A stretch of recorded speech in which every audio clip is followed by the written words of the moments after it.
मेरा 20 साल का नौकर रामू हमेशा मेरे आगे पीछे घूमता रहता था। मैंने उसे छोटा समझा था, लेकिन एक दिन उसने मुझसे कहा, मालकिन, मुझे छोटा समझने की गलती मत कीजिए। उस रात जब मैंने उसे देखा तो मैं आश्चर्यचकित हो गई थी, क्योंकि उस रात रामू ने 20 साल के लड़के की तरह नहीं, बल्कि 30 साल के आदमी की तरह मेरा। हेलो दोस्तों, आज की इस अनोखी कहानी में आप सभी का स्वागत है। जब से रामू मेरे पास सोने लगा था, तब से मेरे शरीर में बदलाव आने लगे थे। मुझे लगा था कि रामू छोटा है और उसे कुछ समझ नहीं आता होगा, लेकिन धीरे धीरे उसके असली रंग मुझे दिखने लगे। मैंने कभी सोचा भी नहीं था कि 20 साल का लड़का मेरी तरह की 40 साल की महिला को इतना सुख दे सकता है। रामू 20 साल का था। उसे मैं गांव से अपने घर काम के लिए लाई थी।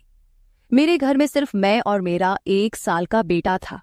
जब मैं काम पर जाती थी तो रामू मेरे बच्चे की देखभाल करता और वह मेरे घर में ही रहता था। मैं बिना शादी के मां बन गई थी। मेरे प्रेमी ने शादी का झांसा देकर मुझसे प्रेम का खेल खेला। जब मैं गर्भवती हो गई तो मैं उसके घर गई और वहां मैंने देखा कि उसकी शादी हो रही थी। उसने मुझसे प्रेम का नाटक किया और किसी और लड़की से शादी कर ली थी। मेरे पेट में पल रहे बच्चे को मारने का मेरा मन नहीं हुआ, और जब मैंने गर्भपात कराने का सोचा, तब तक समय निकल चुका था। मैं 5 महीने की गर्भवती हो चुकी थी। मेरे माता पिता ने मुझे और मेरे बच्चे को स्वीकारने से इनकार कर दिया। तब मैं अकेली रहने लगी। कई महीने पहले मैं अपने गांव गई थी, अपने दादा के 100वें जन्मदिन के लिए। मेरे दादा ने मुझे जन्मदिन का निमंत्रण भेजा था और इसलिए मैं गांव गई थी। मेरे बेटे को वहां सिर्फ मेरे दादा ने ही प्यार से गोद में लिया था। आरव उनके पास खेल रहा था। तभी ऑफिस से मेरा फोन आया और मैं कुछ देर के लिए फोन पर बात करने के लिए बाहर चली गई। जब मैं वापस आई तो मेरा आरव दादा के पास नहीं, बल्कि घर के एक नौकर के पास था। मैंने देखा कि आरव उस नौकर के पास अच्छे से खेल रहा था। मैंने अपने बच्चे को उस नौकर से लिया और वहां से जाने लगी। तभी उस नौकर ने मुझे रोका। वह कहने लगा, मालकिन, मुझे थोड़ी मदद चाहिए।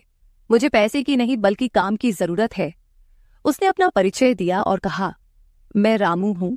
मैं इस घर में गाय भैंस के गौशाले की सफाई का काम करता था, लेकिन अब बड़े साहब गाय भैंस बेचने की बात कर रहे हैं। अगर आपके पास कोई काम हो तो दीजिए। मुझे काम की बहुत जरूरत है। मेरे माता पिता भी मजदूरी करते हैं। मुझे काम की बहुत जरूरत है।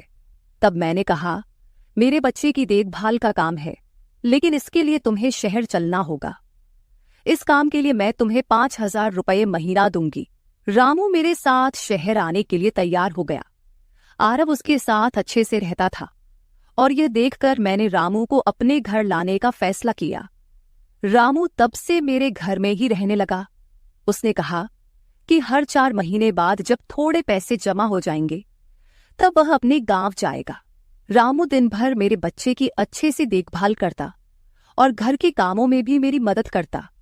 रामू को घर आए 1 महीना हो चुका था और इस 1 महीने में उसने मेरा दिल जीत लिया था। उसकी देखभाल से मेरे बेटे की सेहत भी सुधर गई थी। जो आरव मुझे परेशान करता था, अब वह रामू के हाथों से अच्छे से खाना खाता था। मैंने रामू को एक अलग कमरा दिया था। एक दिन रात में आरव बहुत रोने लगा। किसी भी तरह से वह शांत नहीं हो रहा था। बच्चे के रोने की आवाज सुनकर रामू मेरे कमरे में आया और उसने आरव को मुझसे ले लिया। रामू के पास जाते ही आरव शांत हो गया था। रात बहुत हो चुकी थी। आरव रामू को छोड़ नहीं रहा था, तो मैंने रामू को अपने कमरे में ही सोने के लिए कह दिया। सुबह जब मैं उठी तो आरव रामू से लिपटकर सो रहा था। उस रात के बाद से रामू आरव के लिए मेरे कमरे में सोने लगा। रामू के आने के बाद सब कुछ अच्छे से चल रहा था। रामू के काम से खुश होकर छुट्टी के दिन मैं उसे मॉल लेकर गई। वहां मैंने उसके लिए अच्छे कपड़े खरीदे और सैलून में जाकर उसकी नई हेयर स्टाइल बनवाई। रामू देखने में अच्छा था, लेकिन वह एकदम साधारण तरीके से रहता था। उस दिन मैंने उसका पूरा लुक ही बदल दिया था। उसे नए अंदाज में देखकर मैं भी उस पर विश्वास नहीं कर पा रही थी। कल तक जो एक साधारण सा नौकर था, वह इतना हैंडसम और स्मार्ट दिख सकता है, इसकी मैंने कल्पना भी नहीं की थी। मॉल से हम घर आए तो आरव आते ही सो गया था। मैंने उसे कमरे में बिस्तर पर सुला दिया और पानी पीने के लिए बाहर जाने लगी। तभी रामू मेरे लिए पानी लेकर आया। पानी पीकर मैंने गिलास रखा और रामू मुझे तब से ही एकटक देख रहा था। जैसे ही मैंने गिलास रखा उसने मुझे गले लगा लिया। कई सालों बाद किसी पुरुष ने मुझे गले लगाया था। मैंने उसे खुद से दूर किया।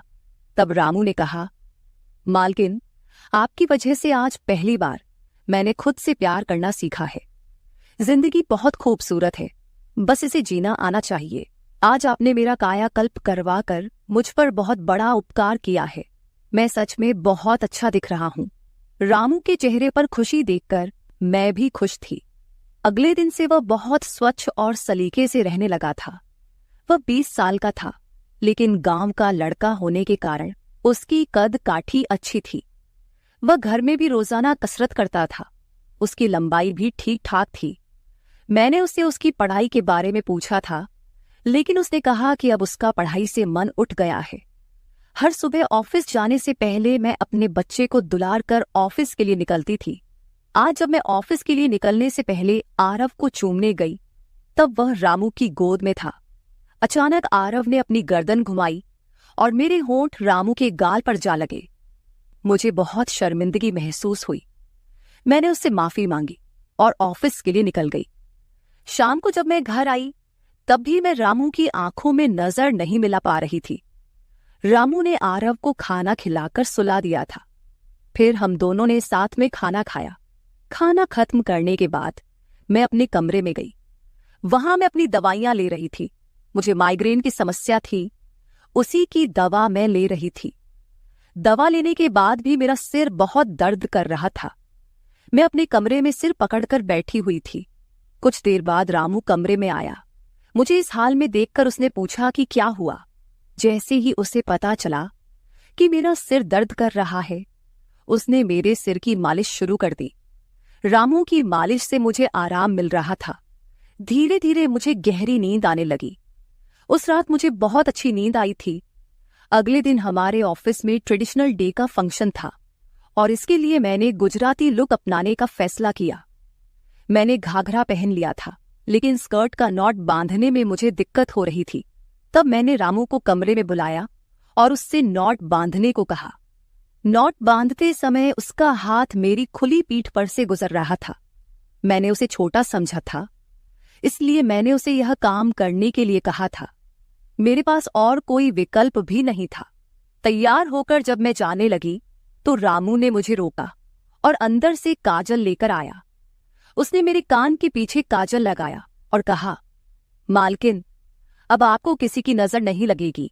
आप बहुत सुंदर लग रही हैं। उसकी बात सुनकर मैं हंसी और चलने लगी।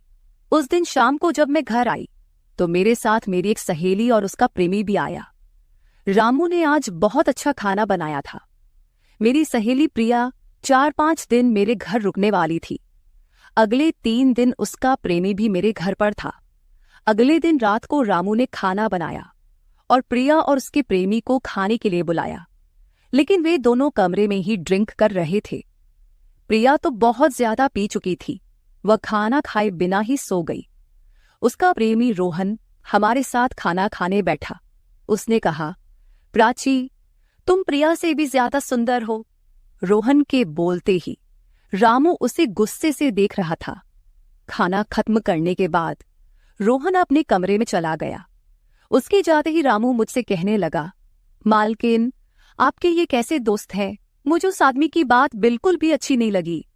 तब मैंने रामू से कहा, मैं तुझे घर के सदस्य की तरह मानती हूँ। इसका यह मतलब नहीं कि तू मेरे मेहमानों से कुछ भी कहे। तेरा काम है आए हुए मेहमानों की सेवा करना, इसलिए तू सिर्फ वही कर। बाकी मुझे कुछ सिखाने की जरूरत नहीं। रामू को डांट कर मैं अपने कमरे में चली गई। मैंने उसे डांट दिया था, फिर भी वह मेरे लिए पानी लेकर आया। तब मैंने अपनी दवा ली और पानी पीकर सो गई। आज रामू मेरे कमरे में सोने नहीं आया था, ऐसा मुझे लगा। लेकिन सुबह जब मेरी आंख खुली तो मैंने उसे अपने बगल में पाया। सुबह मेरी आंख खुली तो मेरे सामने प्रिया थी। वह बहुत गुस्से में लग रही थी। रामू को मेरे सामने लाया गया। उसके हाथ में प्रिया की ओढ़नी बंधी हुई थी। प्रिया ने कहा, तुम्हारे इस देहाती नौकर ने मेरे प्रेमी का हाथ तोड़ दिया है। रामू बस सिर हिलाता रहा और बोला, मालकिन, मैंने कुछ भी नहीं किया। रात को रोहन साहब नशे में थे, तभी उनका संतुलन बिगड़ गया होगा और वे गिर गए होंगे। रामू भला रोहन साहब पर हाथ क्यों उठाएगा? प्रिया अब भी नशे में लग रही थी, ऐसा मुझे लगा। रामू ने मेरे लिए उन दोनों से माफी मांगी। प्रिया और रोहन तभी वहां से चले गए। रामू मुझसे भी माफी मांगने लगा। मुझे पता था कि उसने कुछ नहीं किया था। आज मैंने छुट्टी ली थी क्योंकि कई दिनों से मैं बहुत व्यस्त थी। आज सोचा कि खुद के लिए थोड़ा समय निकालूं। नाश्ता करने के बाद मैं फिर से 1 घंटे के लिए सो गई। आरव भी मेरे साथ सो गया था। उठने के बाद मुझे 1 कप चाय की जरूरत महसूस हुई। मैं रामू को चाय बनाने के लिए पुकार रही थी, लेकिन उसकी तरफ से कोई जवाब नहीं आ रहा था। उसे ढूंढते ढूंढते मैं उसके कमरे में गई। वहां जाकर देखा कि रामू अभी अभी नहाकर बाथरूम से बाहर आया था। उसने शर्ट नहीं पहनी थी। मैंने पहली बार उसे इस तरह देखा। रामू का शरीर बेहद मजबूत था। उसका शरीर किसी योद्धा की तरह दिख रहा था। मैं उसे टकटकी लगाकर देख रही थी। मुझे उस वक्त कोई होश नहीं था। कई सालों बाद मैं किसी जवान पुरुष को इस तरह बिना कपड़ों के देख रही थी। मैं उसे टकटकी लगाए देख रही थी। तभी रामू ने मुझे आवाज दी। वह मेरे सामने शर्ट पहनकर खड़ा था, फिर भी मैं अपनी सुध-बुध खोए उसे देख रही थी। उसने मेरी आंखों के सामने चुटकी बजाई। तब मैं होश में आई और उससे कहा कि मेरे लिए चाय बना दे। आज घर में ही थोड़ा खुद का स्किन केयर करने का सोचा, इसलिए दोपहर के समय मैं अपने कमरे में अपना पार्लर चलाने लगी। उस समय मैंने शॉर्ट्स और गाउन पहन रखा था और मैं अपने पैरों का वैक्सिंग कर रही थी। वैक्सिंग करते समय गलती से मैंने थोड़ा ज्यादा गर्म वैक्स अपने पैर पर लगा लिया, जिससे जलन हुई और मेरे मुंह से तेज आवाज निकल गई।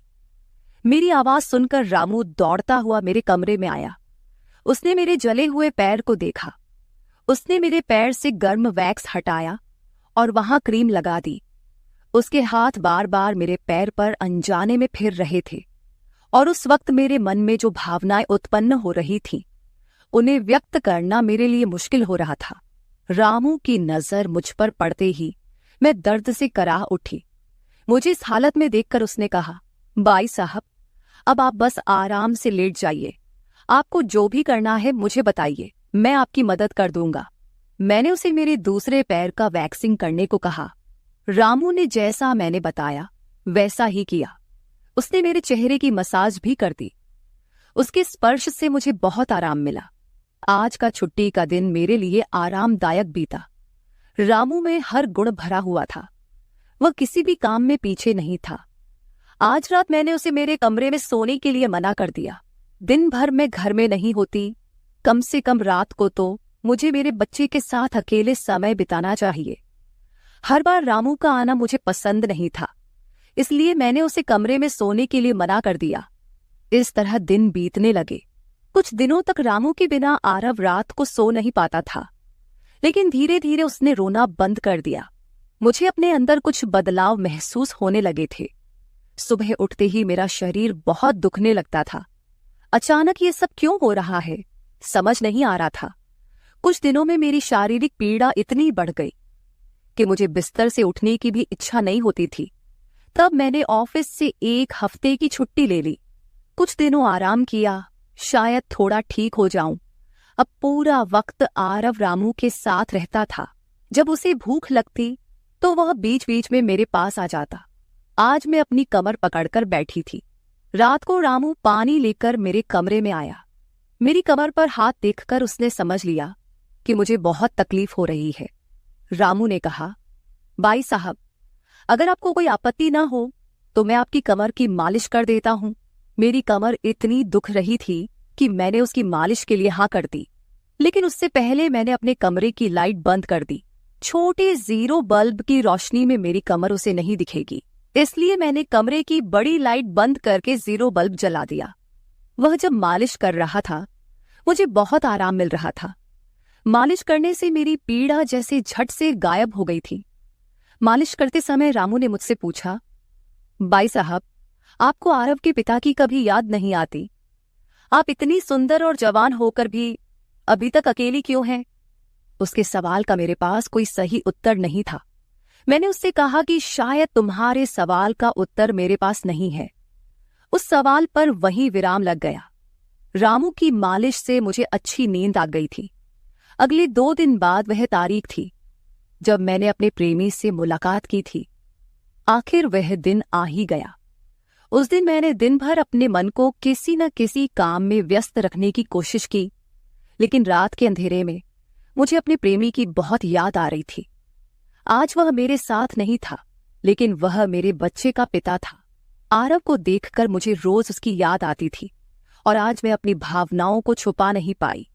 मैं अपने कमरे में जोर जोर से रोने लगी। आरव पास में सो रहा था, इसका भी मुझे ध्यान नहीं रहा। मैंने आज अपनी दवाइयां भी नहीं ली थीं। रामू पानी लेकर मेरे कमरे में आया। मुझे रोते हुए देखकर उसने मुझे पानी पिलाया। जब मैं शांत हुई तो उसने मुझे दवाइयां दी। मेरे रोने की आवाज से आरव हल्का हिलने लगा। वह जाग न जाए, इसलिए रामू मुझे अपने कमरे में ले गया। वहां जाकर मैंने उसे कसकर गले लगा लिया। ऐसा लग रहा था कि मैंने अपना होश खो दिया था। मेरा रोने का कारण सुनकर रामू भी शांत हो गया था। वह लगातार मेरे आंसू पोंछ रहा था। रोते रोते मैंने उसका कंधा पकड़ लिया। धीरे धीरे मैंने उसे और करीब खींच लिया। मैंने उससे कहा, रामू, आज की रात मैं तुम्हारे साथ बिताना चाहती हूं। तब रामू ने कहा, भाई साहब, मैं अभी छोटा हूं, मुझे कुछ भी नहीं आएगा। उसकी बात सुनकर मैंने उसे और पास खींच लिया। उस रात मैं उसके कमरे में थी, लेकिन सुबह जब मैं उठी तो वह मेरे पास नहीं था। उसकी शर्ट वहीं पड़ी हुई थी। जब मैं बाहर गई तो मैंने देखा कि रामू मेरे बच्चे को दूध और बिस्किट खिला रहा था। मुझे आरव का ख्याल नहीं आया था, लेकिन रामू ने नहीं भुलाया। उसने हम दोनों माँ बेटे को खुश कर दिया था। रात की थकान के बाद मैं सुबह देर से उठी थी। दिन भर रामू ने मुझसे नजरें नहीं मिलाईं। आज प्रिया मुझसे मिलने घर आई थी। वह रामू की तरफ देख भी नहीं रही थी। रामू ने उसे पानी दिया और कमरे से बाहर चला गया। थोड़ी देर बातें करने के बाद प्रिया जाने लगी। जाते समय उसने मुझसे कहा, जितनी जल्दी हो सके अपने नौकर को यहां से निकाल दो। वह दिखने में जितना मासूम लगता है उतना है नहीं। उसकी बात का मैंने खास ध्यान नहीं दिया। रोज की तरह रात को खाना खाने के बाद रामू ने मुझे पानी का गिलास मेरे कमरे में लाकर दिया और उसने आरव को भी सुला दिया था। आरव आज बाहर हॉल में झूले में सो रहा था। रामू उसकी देखभाल कर रहा था। मैंने अपने कमरे की लाइट बंद कर दी और सो गई। कुछ समय बाद मुझे आरव की आवाज सुनाई दी। उसकी आवाज से मेरी नींद खुली। मैं उठने वाली थी कि तभी उसकी रोने की आवाज बंद हो गई। कुछ समय बाद मुझे अपने कमरे का दरवाजा खुलने की आवाज सुनाई दी। मैं चुपचाप सब देख रही थी। रामू मेरे कमरे में आया था। उसने मेरे पास आकर यह देखने की कोशिश की कि मैं सो रही हूं या नहीं, और फिर उसने मेरा मोबाइल उठाया। उसकी वह खोजबीन देखकर मैंने जल्दी से कमरे की लाइट ऑन कर दी। मुझे जागता हुआ देखकर वह चौंक गया। मैंने उसके हाथ से अपना मोबाइल छीन लिया। मैंने उससे कहा, रामू, ये सब क्या चल रहा है? तुम इस वक्त यहां क्या कर रहे हो? वह कुछ नहीं कहकर वहां से जाने लगा, लेकिन मैंने उसे इतनी आसानी से छोड़ने का इरादा नहीं किया था। मैंने उसे उसका वीडियो दिखाया जिसमें वह प्रिया के बॉयफ्रेंड पर हाथ उठा रहा था। उस दिन रोहन के मोबाइल का कैमरा गलती से चालू रह गया था और उसमें उनकी हाथापाई रिकॉर्ड हो गई थी। सुबह जब प्रिया मुझसे मिलने आई थी तब उसने मुझे वह वीडियो दिखाया था और तब से मैं रामू पर नजर रख रही थी। रामू, तुमने झूठ क्यों बोला? तुमने रोहन पर हाथ क्यों उठाया? तब उसने कहा, जो भी आप पर बुरी नजर डालेगा उसके साथ मैं यही करूंगा। मालकिन, उस रात जब रोहन नशे में था वो आपके कमरे में आया था। वो आपके साथ कुछ गलत करने की कोशिश कर रहा था और इसलिए मैंने उस पर हाथ उठाया। रामू की बात सुनकर मैंने कहा, ठीक है, मैं तुम्हारी बात मानती हूं, लेकिन तुम मुझे नींद की दवा क्यों दे रहे थे? आज मैंने तुम्हें मेरे पानी में दवा मिलाते हुए देखा है। तुम्हारी नजर मुझ पर थी और तुम जो चाहते थे वह मैंने तुम्हें दे दिया है। अब अपना हिसाब करो और गांव निकलो। मेरी बात सुनकर रामू बोला, मालकिन, आप जैसा सोच रही हैं वैसा कुछ भी नहीं हुआ है। कल रात मैंने आपके साथ कुछ भी गलत नहीं किया। मैंने आपके पानी में नींद की दवा मिलाई थी, जिससे आप मेरे पास आते ही सो गई थीं, और मुझे आपके साथ कुछ भी गलत नहीं करना था। कुछ दिन पहले मैंने आपको रात में फोन पर बात करते हुए देखा था। मैंने आपकी बातें सुनी थी। आप फिर से अपने उस प्रेमी से मिलने की तैयारी कर रही थी। आपकी मुलाकात आपके ही घर में तय हुई थी। मुझे यह सब पता था। आप उससे ना मिले, इसलिए मैं आपको रात में नींद की दवा दे रहा था। वह व्यक्ति अब भी आपको धोखा दे रहा है।